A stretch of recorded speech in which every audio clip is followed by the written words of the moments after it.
Hi guys, Lucy aka the Watchbox Diaries here with another video for you. Now everybody knows the Cartier Santos. It's an iconic design by a brand that have finally fully grown out of their designer jewellery brand image. Its unique aesthetics combined with the simple design specifications make for, in my opinion, the perfect sport/dress watch combination. Let's get into the review, shall we? Now, most of you probably already know the story, so I'll keep it short. Back in 1904, Louis Cartier, a watchmaker, was having a little bit of a chat with his buddy Alberto Santos Dumont about the trials and tribulations of trying to use a pocket watch in aviation. Louis then set to work designing a watch that was better suited for flight, taking a square pocket watch and adding in a strap so it could be worn on the wrist, and then fixing a bezel with screws to the front of it. This then became not only the first pilot's watch, sorry Hamilton and IWC, but actually the first mass-produced men's wristwatch. Pretty impressive stuff. The military's requirements to have a round watch kind of put a dampener on this square watch design until the 70s sports watch boom. Think Royal Oak, think Nautilus. Cartier took this as the opportunity to relaunch that square watch design, adding in a bracelet and the now iconic screw design. Cartier then started adding variations to the range, and it saw a slow but steady increase in popularity of the square watch. Fast forward to today, and the popularity of the Santos has absolutely boomed. They are now being worn by people like Michael Douglas, Tom Cruise, and Jake Gyllenhaal, just to name a few. Cartier offer two different size ranges, the medium and the large. Don't ask me why there's not a small. I'm going to be reviewing the medium option as it's just a little bit better suited to my wrists. It comes in at 41.9 by 35.1 millimeters and wears similar to, I would say, a 36 millimeter watch. Thanks to its very minimal thickness of just 8.83 millimeters, it sits on the wrist very sleek and would slip under a cuff beautifully. This particular one is stainless steel. You can get more precious metal options. It has those beautiful steel blue hands, gorgeous, and a sapphire crystal. Movement-wise, it uses the 1847 MC automatic caliber, and as an added bonus, comes with 100 meters of water resistance, so it's one you can pretty much take everywhere. So why is the Cartier Santos so popular?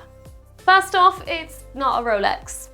There seems to be a lot less pretentiousness with this brand, and you can actually walk into an AD and purchase one without buying 10 other watches that you don't want or need, or sitting on a waiting list for an absurdly long time. The square watch is a refreshing break from the norm. It is a statement design with all of the fantastic specifications that you get in a classic round watch, but with a little bit of a new twist.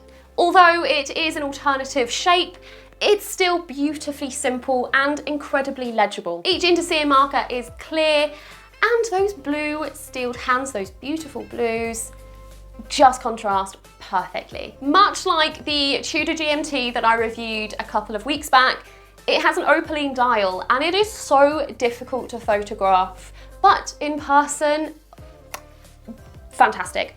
Get your hands on one, have a look at it, it's gorgeous. The Cartier Santos is the perfect everyday, go anywhere, do anything watch. It has enough water resistance and durability to be treated as a sports watch, and enough class and luxury vibes to be treated as a dress watch, especially on a leather strap. It is a quick release bracelet, so you can switch up the look of this watch really easily. And finally, this watch can be worn by anybody. It is a true unisex watch in my opinion. So what are the cons? The Santos does not come with micro adjust, but Cartier have solved their own problem. They have created a toolless link change system so that you can change up the bracelet length on the go. It's so easy, even I can do it. This is an all polished steel watch, so if you're afraid of scratches, this probably isn't going to be for you because you're more likely to see them on a watch that's polished.